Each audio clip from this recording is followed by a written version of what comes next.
कि हमारी 15 साल से कम उम्र बच्चियों को इस्लाम कबूल करवाया जाता है। बड़े इक्वल राइट है जनाब। 12 साल की बच्ची को, महम को, पिछले हफ्ते डंडे के जोर पर इस्लाम कबूल करवाया गया। जब मैं थाने पहुंचा तो मुझे डीएसपी साहब कहने लगे कि जी इसने अपनी मर्जी से इस्लाम कबूल किया। हेलो हाउ दोस्तों, आप सबका स्वागत है मेरी एक और नई रिएक्शन वीडियो में। ये वीडियो भाई प्रशांत धवन स्टडी आईएएस आईक्यू का है, जो कि बता दें कि भाई जो भी पाकिस्तान में अटैक हुआ है सिया पे, वहां पे कितने लोगों की डेथ हुई है। पाकिस्तानी तो बोल रहे 30-40, बट अब निकल के आया है 150 से भी ज्यादा लोग अभी कितने घायल हैं। और वहां पे कम से कम 40 मिनट तक गोलियां चलती रही। फिर एक पाकिस्तानी कहते हैं, पाकिस्तानी क्रिकेटर्स कहते हैं, ये यूट्यूब पे बैठ के, टीवी पे बैठ के भौंकते रहते हैं, पाकिस्तान तो बड़ी सेफ कंट्री है, पाकिस्तान में तो प्रोटोकॉल मिलता है ना। जयशंकर साहब आए थे तो क्यों नहीं भेज रहे इंडियन क्रिकेट टीम। जयशंकर साहब आए थे, क्या तुम लोगों ने एडवाइजरी जारी की थी कि कोई भी यहां से बाहर ना जाए तो हमें बताए, हम सिक्योरिटी प्रोवाइड करेंगे। पूरा इस्लामाबाद बंद कर दिया था तुमने, हगने मूतने जाए तक बंद कर दी थी। और पाकिस्तान में अब ये जो हो रहा है, कैसे पाकिस्तान में चैंपियन ट्रॉफी, मेरे को समझ में नहीं आ रहा। पूरा वर्ल्ड मीडिया बात कर रहा है इस पे, और ये सारे क्रिकेटर्स जितने हैंगे ये चुप क्यों है, उस पर बोल क्यों नहीं रहे कुछ। क्या तुम्हें अपने प्लेयरों की परवाह नहीं है? चैंपियन ट्रॉफी दिख रही है तुम्हें बस, खाली इतनी बड़ी भी नहीं है। बाकी चलो देखते हैं भाई प्रशांत धवन क्या बोलते हैं क्या नहीं। शुरू करते हैं वीडियो, लेकिन वीडियो शुरू करने से पहले वीडियो को लाइक कर ले, चैनल को सब्सक्राइब कर ले, बेल आइकन दबाना ना भूलें ऐसे और मजेदार रिएक्शन वीडियो देखने के लिए। साथ के साथ इंस्टाग्राम पे फॉलो कर लें, लिंक आपको डिस्क्रिप्शन में मिल जाएगा। तो शुरू करते हैं वीडियो बिना किसी देरी के, चलते हैं वीडियो की तरफ। नमस्कार, वेलकम टू स्टडी आईक्यू। मैं हूं प्रशांत धवन। नाउ पाकिस्तान में आज के समय जो हो रहा है इसके बारे में आप सबको बताना चाहिए, क्योंकि वर्ल्ड मीडिया एक्सटेंसिवली इसको कवर कर रहा है। चाहे अल जजीरा, बीबीसी, सीएनएन, हर जगह आप देखोगे पाकिस्तान में हुए वायलेंस की चर्चा हो रही है।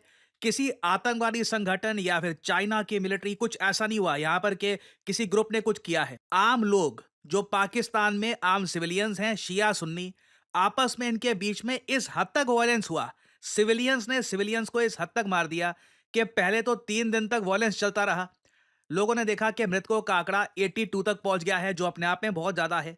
फिर और रिपोर्ट सामने आई कि वायलेंस बढ़ता ही जा रहा है, और लोग एक्चुअली देख के हैरान थे कि आम लोग आज के समय 2024 में सेम रिलीजन के आपस में इतनी ज्यादा वायलेंस कर सकते हैं कि 300 फैमिलीज को रिलोकेट करना पड़े। और मृतकों का आंकड़ा अब जाके बताया जा रहा है 150 के ऊपर पहुंच चुका है। 150 people have been killed. Massive rise हुआ है पाकिस्तान में शिया सुन्नी क्लैशेस को लेकर। ऑब्वियसली ये बहुत अनफॉर्चुनेट है। स्थिति अभी भी देखिए पाकिस्तान में कंट्रोल में आई नहीं है। और अब मुझे एक चीज कोई बता दे पाकिस्तानी उठ के, कि जो इनके अंदर ये बाबरी मस्जिद वाला कीड़ा है जो निकला नहीं है, क्या इंडियन क्रिकेट टीम वहां जाएगी? अगर सोचने वाली बात है, मैं इस पे वीडियो बना चुका हूँ, ये मैं पॉइंट रेज कर चुका हूँ, लेकिन इस पे किसी ने बात नहीं करी अभी तक। अभी राम मंदिर जो इनोग्रेट हुआ है उसको लेके जब ये शिया सुन्नी में आपस में फाड़ सकते हैं, वो भी सिविलियंस हैं, तो क्या इंडियन क्रिकेट टीम पे अटैक नहीं कर सकते? इनके सिक्योरिटी वाले, इनकी पब्लिक, सोचो अगर ग्राउंड के अंदर, भरे ग्राउंड में कितने 25-30 हजार लोग होंगे और ये कितने सैनिक खड़े कर लेंगे।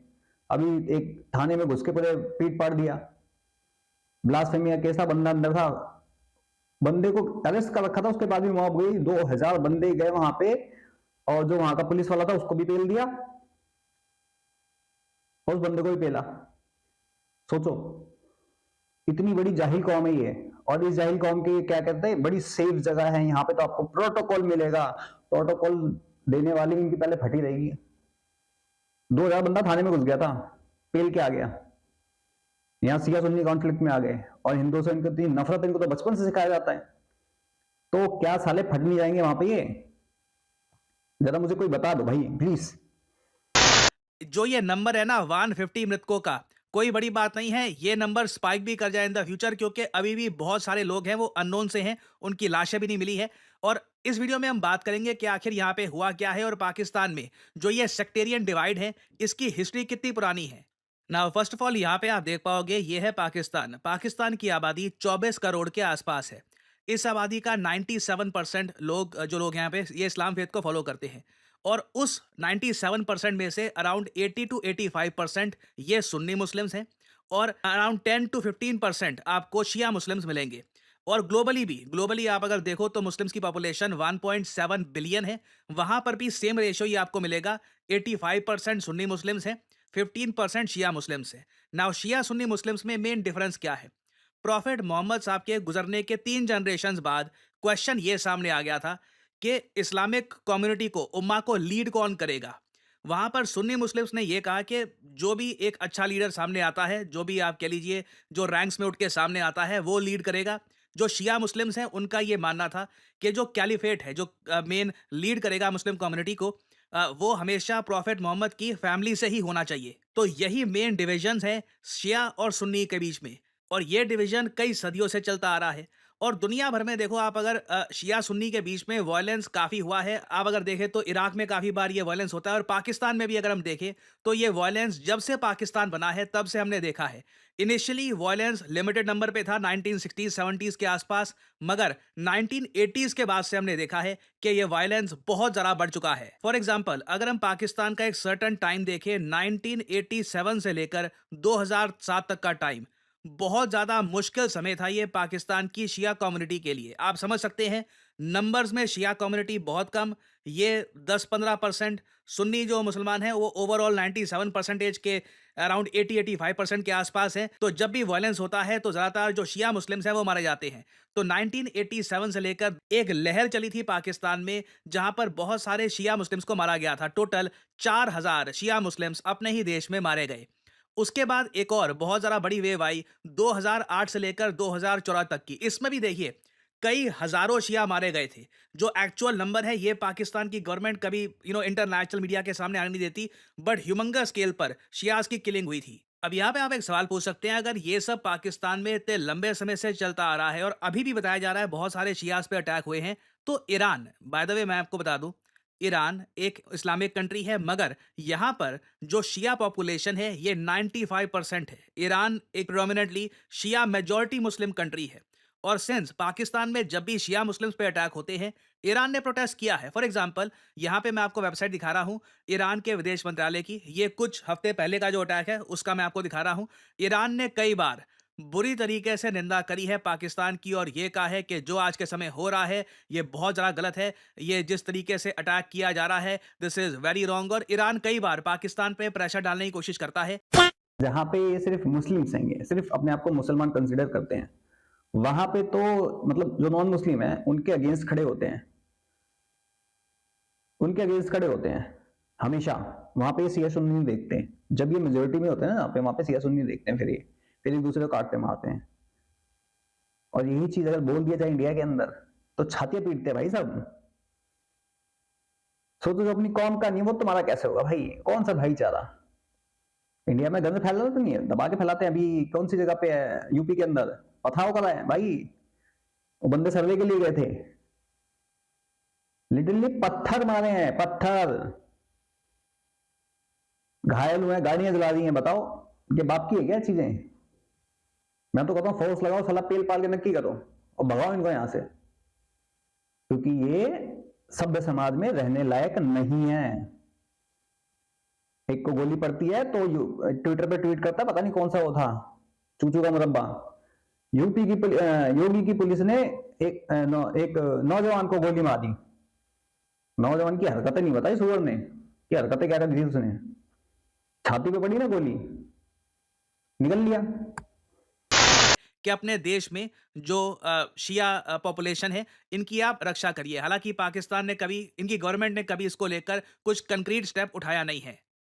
और अभी जो रीसेंट वायलेंस शुरू हो चुका है ना पाकिस्तान में शिया सुन्नी के बीच में, ये एक्चुअली प्रेडोमिनेटली पाकिस्तान का जो केपीके रीजन है, खैबर पख्तूनख्वा, वहां पर ये वायलेंस हो रहा है। हालांकि पाकिस्तान के बाकी इलाकों में भी आप अगर देखो तो ये वायलेंस कभी कभी होता है, बट अगेन पाकिस्तान की बाकी इलाकों में ना शिया पॉपुलेशन बची ही इतनी कम है कि चांसेस काफ़ी कम रहते हैं वायलेंस होने के, क्योंकि उनको पता है अगर वायलेंस हुआ तो काफ़ी एक तरफा होगा। बट केपीके में एक साइजेबल शिया पॉपुलेशन भी है, और शिया पॉपुलेशन काफ़ी सारा लैंड भी ओन करती है एक पर्टिकुलर एरिया में, और वहीं पर लैंड डिस्प्यूट को लेकर वायलेंस स्टार्ट हो गया। इसकी शुरुआत तब हुई थी जब एक काफिला जा रहा था शिया मुस्लिम्स का। एक गनमैन आता है और वो शिया मुस्लिम्स पर गोलियां चलानी स्टार्ट कर देता है, जिससे 43 लोग ऑन स्पॉट मर जाते हैं। 40 से लेकर 43 के आसपास बताया जा रहा है लोग वहां पर मारे गए थे। उसके बाद जो शिया कम्युनिटी के लोग हैं वो गुस्सा हो गए, वहां से कुछ वायलेंस हुआ, फिर सुन्नी कम्युनिटी के कुछ लोग वायलेंस यहाँ पे करने लग गए। ऑल टुगेदर सिचुएशन इतनी ज़्यादा खराब हो गई है आज के समय कि लग रहा है कि फिर से ईरान को यहाँ पर स्टेटमेंट देनी होगी। और यूजुअली जब तक ईरान स्टेटमेंट देता नहीं है, पाकिस्तान की गवर्नमेंट ग्राउंड लेवल पर कुछ ज़्यादा सिचुएशन कंट्रोल करने की कोशिश करती नहीं है। अब इस सब का इम्पैक्ट भारत पे क्या होता है ये आप पूछेंगे। वेल, बहुत बड़ा इम्पैक्ट होता है। देखो, पाकिस्तान की गवर्नमेंट क्या करेगी? पहले तो इमरान खान से छुटकारा पा ले, तो पूरा इस्लामाबाद बंद कर रखा है, जैसे सीओ में कर रखा था, seal pack, jam pack. Islamabad इस टाइम वॉर का मैदान बन चुका है और वहां पे इस टाइम बेलारूस का प्रेसिडेंट पहुंचा हुआ है। मतलब यार चूचू का मुरब्बा है वो भी पूरा, उसको दिख रहा है वहां पे कॉन्फ्लिक्ट हो रहा है, फिर जाने की क्या जरूरत थी तेरे को भाई? एक्सेप्ट के लिए मना कर देता बाद में कि मैं नहीं आ रहा, तेरे देश के हालात ठीक नहीं है। सोच, तेरे काफिले पे कोई फट गया फिर क्या कर लेगा तू? वैसे अगर ऐसा होता पाकिस्तान से हर चीज छीन ली जाएगी, 101%। हर चीज छीन ली जाएगी पाकिस्तान से। और पाकिस्तान कहता है हमारे यहाँ पूर्ण अमन है। इनकी जो राजधानी है इस्लामाबाद, वहां पे इतना कंटेनर लगा रखे हैं, और ये भी बताया जा रहा है उस कंटेनर में जिनके सामान है ना वो रखे हुए हैं, तो बिजनेसमैन उनके कंटेनर में सामान रखे हुए हैं वो, और वैसे उठा के रख दिया उसने। वाह शहबाज शरीफ, बेगर्स कांट बी चूजर्स, हैं, प्लीज अंडरस्टैंड दैट। तुम्हारा टाइम आ चुका है, कुछ नहीं है। और ये भूतनी के बोलते हैं पूर्ण अमन मुल्क है हम, तो यहाँ पे क्या दिक्कत है? सारी कंट्री आ रही है, इंडिया क्यों नहीं आ रही है? जाहिल के बच्चों, तुम सिया सुन्नी में पहले मार लेते हो, तुम्हारा क्या भरोसा तुम बाबरी मस्जिद को लेके वहां पे फट जाओ। और ये पॉइंट मैं रेज कर रहा हूँ, बार बार रेज कर रहा हूँ, बार बार रेज कर रहा हूँ, और ये रियलिटी है। और जो कुत्ते के बच्चे यहाँ से बैठ के भौंक रहे हैं ना, इंडिया को जाना चाहिए, खेलना चाहिए, तुम्हारी बुआ जवान नहीं हुई ना ठीक से भी। जिस दिन तुम्हारे घर का कोई मरेगा ना, बेटा, भाई, बाप, तब समझ में आएगा। किसी टेररिस्ट की गोली पड़ेगी ना, तब समझ में आएगा ये क्यों नहीं जाना चाहिए। पाकिस्तान में कई जगह शिया कम्युनिटी पे इतने अटैक हुए हैं ना कि कई जगह जहां पर हिस्टोरिकली शिया लोग मेजॉरिटी में हुआ करते थे, अब वो मिनॉरिटी में हो चुके हैं, क्योंकि कई शिया कम्युनिटी ने अपनी जो लोकेशन है छोड़ दी है, वो बाकी शिया कम्युनिटी के साथ इकट्ठा रहते हैं ताकि कल को अगर कुछ अटैक होता है तो उसको वो झेल पाएं। और रिसेंटली हमने ये देखा कि गिलगिट बाल्टिस्तान आपको पता होगा, जो पाकिस्तान ऑक्यूपाइड कश्मीर का ये रीजन है, इसको पाकिस्तान कहता है बाल्टिस्तान। यहां पर एक टाइम पर शिया मुसलमान मेजॉरिटी में हुआ करते थे। This is very interesting. मगर पाकिस्तान की पॉलिसीज की वजह से, स्पेशली इनकी गवर्नमेंट की पॉलिसीज की वजह से, पीओके के जो ओवरऑल रिलीजियस डेमोग्राफिक्स हैं चेंज ऐसे हुए हैं कि आज के समय जो शिया मेजॉरिटी थी यहां पर, ये मिनॉरिटी बन चुकी है गिलगिट बाल्टिस्तान में। And this directly impacts India, क्योंकि जैसे आप लोग जानते हैं एक ना एक दिन ये हिस्सा वापस इंडिया में मर्ज होगा। तो आई थिंक ये जो इशू आज के समय पाकिस्तान में है, जिस तरीके से यहाँ पर शिया कम्युनिटी पे अटैक्स हो रहे हैं, ये इशू ईरान के साथ साथ इंडिया को भी रेस करना चाहिए, क्योंकि अनलेस ऐसा होगा नहीं, पाकिस्तान में लगता नहीं है कि जो ये मिनॉरिटी बची है विद इन रिलीजन, ये सर्वाइव कर पाएगी over a longer period of time. ऐसा लग रहा है कि इनकी आबादी लगातार काफी सारे रीजन्स में श्रिंक ही होती रहेगी, जिस तरीके से गिलगिट बाल्टिस्तान में हुई है। तो इस टॉपिक पे यहाँ पे मैं जानना चाहूंगा आपका opinion. Should India raise this issue with Pakistan और नॉट? लिखिएगा इसके बारे में कमेंट सेक्शन में, मैं जानना चाहूंगा आपका ओपिनियन। भाई इंडिया को रेस करना होता ना, जो सिंध में हो रहा है हिंदू कम्युनिटी के साथ, उनके साथ क्या होता है, मुसलमान उनके बाल नहीं काटते, उनकी प्लेटें अलग होती है तो उसमें खाना देते हैं, पानी देते हैं, गिलास अलग होते हैं, उनको धोके देते हैं, फिर उसमें जूस पानी जो भी होता देते हैं, पी के फिर उसको धोके फिर रखते हैं। वो ये है रियलिटी हिंदूज की। लेकिन इस पे ना हमारी गवर्नमेंट कुछ रेस करती है, ये साले कुत्ते की तरह भौंकते रहेंगे, इंडिया में जुल्म हो रहा है, ये हो रहा है, वो हो रहा है, लेकिन इंडिया से कोई भी चुप नहीं करेगा। क्यों नहीं करेगा भाई? कितने हिंदू वहां से उन्होंने अप्लाई कर रखा है वीजा के लिए, देख लीजिए, मेरे को समझ में नहीं आ रहा भाई। जो हिंदू वहां से माइग्रेट करके यहाँ आए थे राजस्थान में, उनकी जो झोपड़े उपड़े थे उन पर बुलडोजर चला दिए गए। और जो साले रोहिंग्या बांग्लादेशी आते हैं उनके लिए घर मिलते हैं, उनको 3-3 हजार रुपए भी मिलते हैं। लेकिन ये पॉइंट रेज कौन करेगा? कोई नहीं करता। ये रियलिटी है मेरी जान। प्रशांत भाई, आपने ये पता ये टॉपिक आया क्यों आपके सामने? अभी आया है। आपने कभी इस पे रिसर्च करके वीडियो बनाई? नहीं बनाई शायद आपने, मैंने तो देखी नहीं अभी तक। सिंध में जो होता है 9-9 साल की बच्चियां उठा ली जाती हैं। पहले तो केस रजिस्टर नहीं होते, रजिस्टर होते हैं तो कोर्ट में जाते तो वहां जज से लेके पुलिस वाले से लेके एक साला चपरासी तक हंसता है उसके बाप पे, लड़की के बाप पे। मियां मिट्ठू जैसा कुत्ते का बच्चा जो सुअर की औलाद है वो ये काम करवाता है। कितनी सारी लड़कियां, छोटी बच्चियों की शादियां करवा दी गई, उनका धर्म परिवर्तन जबरदस्ती करवा दिया गया। उनके माँ बाप उनसे मिलने जाते हैं तो उनको धमकाया जाता है बंदूक की नोक पे, खुलेआम चौड़े में करते हैं काम ये। लेकिन इंडिया ने पॉइंट रेज करा, नहीं कराए। मतलब ये हमारे इंटरफेयर करें लेकिन हम इंटरफेयर ना करें इनके में।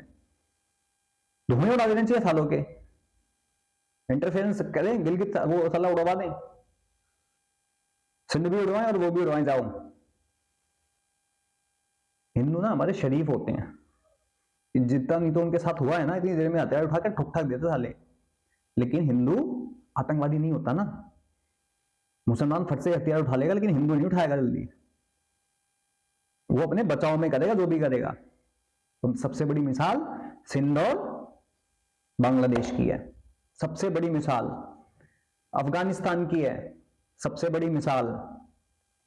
और जो सुअर के बच्चे कहते हैं ना हिंदू आतंकवाद, हिंदू का आतंकवादी होता ना, तो जो यहाँ पे सेकंड मेजोरिटी बन चुके हैं वो मिनोरिटी ही रहते। वो जैसे चाइना में 80% से 40% आ गए ना, वैसे ही।